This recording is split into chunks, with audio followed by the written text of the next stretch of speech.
this week, my bank was in the news. Wells Fargo was in the news because it was announced that it was paying a $185 million fine for a systematic pattern of allowing its employees to open multiple checking accounts and credit cards in the names of its customers. Now, Wells Fargo was not the only story that caught this journalist's eyes in the news this week.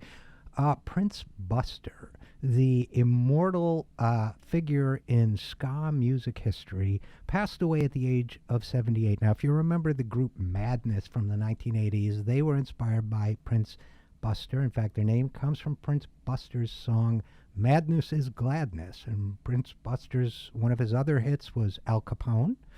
And yet another one of his hits was Enjoy Yourself. It's later than you think. So Prince Buster lost to us at the age of 78. But back for a moment, let's not celebrate the man who celebrated Al Capone. And let's go back to another celebrated figure. John Stumpf is the CEO of Wells Fargo. Let's talk a little bit about Wells Fargo. I've got some figures here. Now, they paid that $185 million fine plus $5 million returned to customers. Employees have opened over the years more than 2 million phony checking and credit card accounts.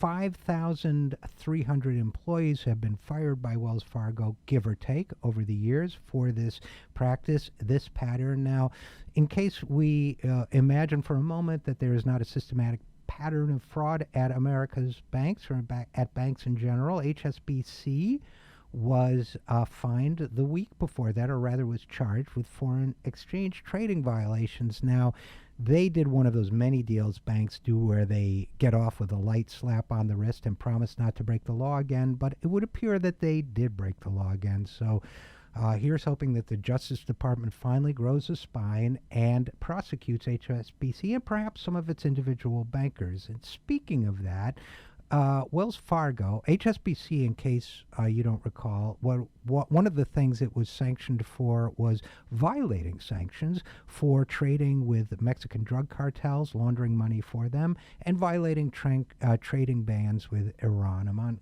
other countries. Now, Wells Fargo has a drug connection too. Wachovia, which was purchased by Wells Fargo, apparently with bailout money from the American taxpayer, systematically also laundered money for the same Mexican drug cartels. You know, those guys who decapitate their victims and have murdered 85,000 to 120,000 people.